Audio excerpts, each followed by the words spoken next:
Doctor Mohammad ইউনূসের বিকল্প কেউ নাই। ওই দিন সম্ভবত এটা সার্বজনীনভাবে যেভাবে মানুষের বিশ্বাসটা ছিল, ঠিক একইভাবে একটা বছর পরে, জাস্ট একটা বছর পরে আজকে যদি জরিপ চালানো হয়, দেখা যাবে মানুষের যে অ্যাপ্রুভাল রেট সেটা যেভাবে ছিল আজকের দিনে হয়তোবা সেভাবে নাই। আবার একটা মতামত যেটা হয়তোবা 6 মাস আগে যেভাবে প্রচলিত ছিল এই মুহূর্তে ওইটা নাই। আবার যেটাকে আজকে মানুষ গ্রহণযোগ্য মনে করছে না, হু নোজ, 1 বছর পরে সেই কনসেপ্টটা বদলে যেতে পারে। কিন্তু সংকটের জায়গাটা হইল এই যে নিত্য পরিবর্তনশীল জায়গা, সংস্কার তো অবশ্যই জরুরি। বাংলাদেশ যে অবস্থায় ছিল, কেউ যদি মনে করে কোনো সংস্কারের দরকার নাই, এটা অবশ্যই সবার সাথে প্রতারণা। অ্যাট দ্য সেম টাইম সংস্কারটা আবার কোন লেভেলে যাচ্ছে সেই ব্যাপারটাও ভেবে দেখাটা জরুরি। যেমন আমরা যদি মনে করি যে সবকিছু কাগজে কলমে লিখলাম এবং বাংলাদেশটা খুব চমৎকার হয়ে যাবে, এটা আমি মনে করি না। আমেরিকার সুপ্রিম কোর্টে বিচারপতি নিয়োগের যে প্রক্রিয়াটা, সেই জায়গায় তাদের পলিটিক্যাল ওরিয়েন্টেশন থাকে এবং এটা সে পাবলিক ইনফরমেশন।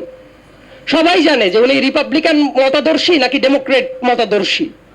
কিন্তু তারা যখন ওই সিটে বসে কাজগুলো করে, তাদের ট্রান্সপারেন্সি রেট আর বাংলাদেশের সো কল্ড নির্দলীয়, নিরপেক্ষ এবং জাতির সবচেয়ে বড় বিবেক বিচারপতিরা যখন বসে থাকে, তাদের কাজ এই যে ট্রান্সপারেন্সির দুইটা জায়গা। আমেরিকার তো ওপেন একটা ভিউ আছে বিচারপতিদের, সবাই জানে, কিন্তু বাংলাদেশেরটা কেউ জানে না। হয়তোবা কেউ কেউ বিচারপতি ছিলেন, তারা নিজেদেরকে শপথবদ্ধ রাজনীতিবিদ হিসেবে অতীতে গর্ব প্রকাশ করতে দেখা গেছে। Apart from there was normal, যদি আমরা হিসাব করি তাহলে এই তো বাংলাদেশে তো আছে, তাদের রাজনীতি করা যাবে না, কোনো পলিটিক্যাল ভিউ থাকতে পারবে না, কিন্তু তারপরেও আমরা সেম ট্রান্সপারেন্সির দিকে কেন যাইতে পারি না? এই জায়গায় একটা প্রশ্ন অবশ্যই আছে। তার মানে আমরা কাগজে কলমে যা লিখি আর যা পারসেপশন, দুইটার ভেতরে আমাদের এই সাবকন্টিনেন্টাল পলিটিক্সের পার্থক্য আছে। আরেকটা পার্থক্য, যেমন জুলাইয়ের প্রস্তাবনা যেটা, তারপরে জুলাই সনদ যেটা, আরো কয়েকটা ইস্যু নিয়ে যখন আলাপ আলোচনা হচ্ছে, আমি দৃঢ়ভাবে বিশ্বাস করি বহু মানুষ, ওই যে আমরা যে বারবার করে জনতার কথা বলি, সেই জনতা এটাও জানে যে এইটাকে কেন্দ্র করে ইলেকশনের একটা নেগোশিয়েটিং টুল হিসেবে অনেকে ব্যবহার করতে চায়। কেউ মুখে বলে, কেউ মুখে বলে না। আজকের দিনেও এটা যদি বলি, অনেকেই মনে করবে যে না, এটা কি বললো।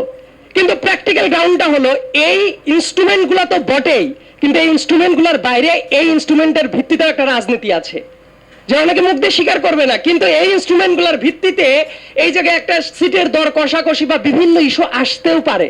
কিন্তু দেখেন, সেই ব্যাপারটা তো কোথাও লেখা নাই। আমাদের এই সনদ, সংস্কার, আকাঙ্ক্ষা, প্রত্যেকটা জিনিস আমরা যদি মনে করি সবকিছু লেখা থাকবে এবং খুব ভালো একটা দেশ হয়ে যাবে, আমি এটা মনে করি না।